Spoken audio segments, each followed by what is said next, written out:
Like, what allows you to? Where do you get that? Where do you get the drive? Where do you get the energy from? Like, are you just have you just always been like a spunky person? I have always been a spunky person. I'm a morning person. Okay. I'm not an evening person. I usually go to bed by 8 o'clock every night. But I'm a morning person, and what motivates me is people.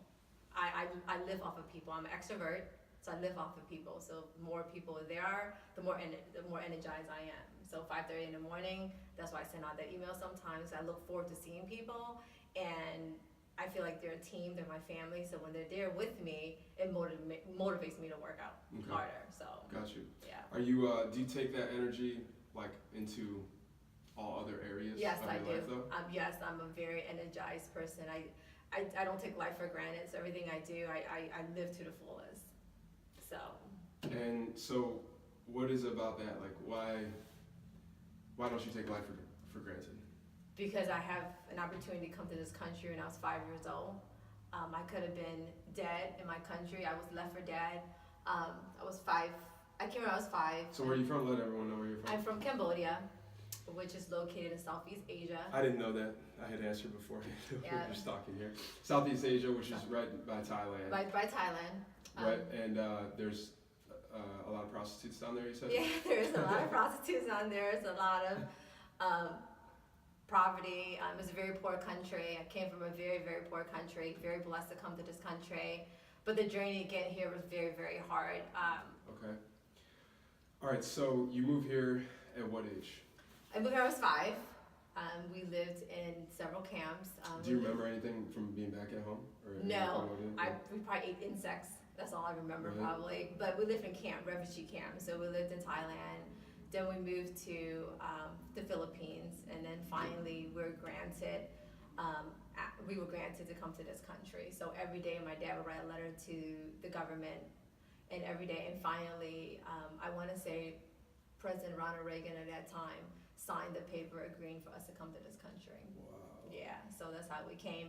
And the reason why we got to come to this country was because he cooked for the United States Army. Really? So they sponsor us here. Now, we had to pay for our own plane ticket. So basically, we came to this country, but we got billed for the ticket. So it's not like everything was free. Everything we did, we still had to pay for it. But we were blessed to be able to come to this country with no money, nothing in our pocket at all. Damn. Yeah. And so he wrote a letter every single day. Yeah, wrote a letter every single day until they granted him and allowed us to come to this country. So I am blessed every day. Yes. Yeah, wow. that's why my attitude is different. Okay, so going back to that question. Yes.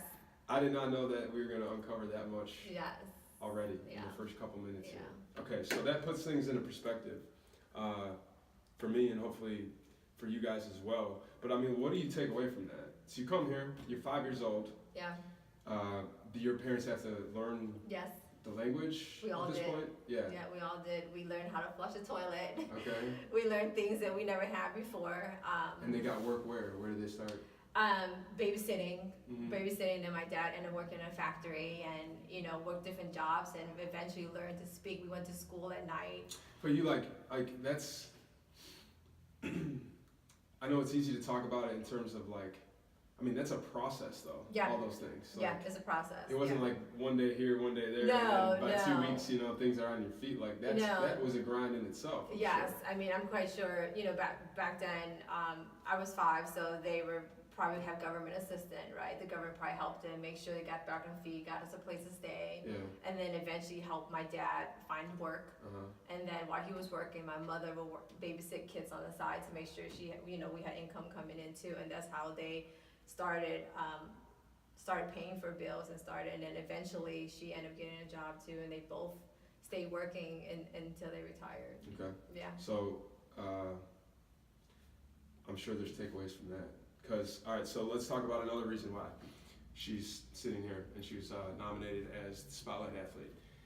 See, to me, and I was telling her this before, Keeke's just like a badass woman to me. and like I said, we have never talked about any of this. Yeah. I had no idea where it's coming from. It's just like, I knew there was something under that, under the surface of you just kind of like, you don't screw around. Yeah. I mean, you are about your business. You have responsibilities. I know you have a daughter. Yep. We'll talk about that in a little bit. Yeah. For those of you who don't know, Keeke just turned 40 years Yes. old, and you look amazing. Thank you. You just seem to have your shit together. Really, is what it is. So, like, do you attribute that to just kind of what you saw with your parents? Like, I'm sure they were just like doing everything they could to get by and survive. Yeah, right? I mean, I appreciate that. I think my parents did everything they could to get by. They worked second job, odd jobs, babysitting, everything they can to be able to support 4 children, Yeah. you know, without any assistance. So there's you know. there's There's more four of you? us. Okay. Yeah, there's 4 of us a total, and they had to put us all to college, and they had to make sure. And to do that, they worked. They worked every single day, 7 days a week, to make Mhm. sure we had what we had. So I think that drives for me, because seeing them work so hard, nothing was given to them, Mhm. right? When we came to this country, yes, we probably got a little bit of assistance, Mhm. but after that, nothing was easy. They Mhm. worked every single day, moved from house to house until they were able to afford the things they could afford, and put us in college. Did you understand any of that at the time? No, You didn't? I was spoiled. I didn't understand nothing. Really? I wanted some Jordans, and you know, cried in the middle of the store, and I couldn't get it anyway. Don't you feel like an asshole I sometimes? feel like a jerk about every single like how, day. I know, so do I. Like, feel like a God, my jerk. mom was like doing so much for Yeah. me, and it's like, I you do. know, yeah, it's crazy. I do. I feel like a jerk every time my dad would get paid for something. I'm like, oh, I want new shoes. And Yeah. now I think about how much the value is. Right. It breaks my heart that I can't believe I did that to Yeah, them. But yeah. at that age, you know, you're young, and I remember I was obsessed with New Kids on the Block, and Joey is what I'm obsessed. I would call the 800 number. Mhm. I would call it, and the bill came to like $300. I hid in the bathroom. I was like, the bill came. I don't know what to do with it. My dad said, "Where this bill?" And now that I think about it, that $300 was probably what they had to pay towards a Yeah, mortgage, right? Right. But at right. that time, I Or didn't things know. that they may have wanted, or Yeah. you know what I mean? So you learn. I'm sure as you you wanted get.